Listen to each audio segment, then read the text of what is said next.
Ay mga palangga, ito po yung lingkod, buhay mahirap, buhay, probinsya, mga palangga, kahot lang po na inyong lingkod.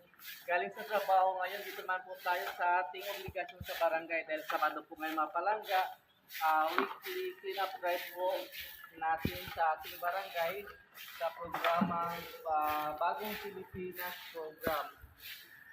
So, dito po tayong kasamahan ko po ang ating mga masisipa na forces at ang ating kapwa barangay official at iba pa po mga volunteers ng barangay mga palangga.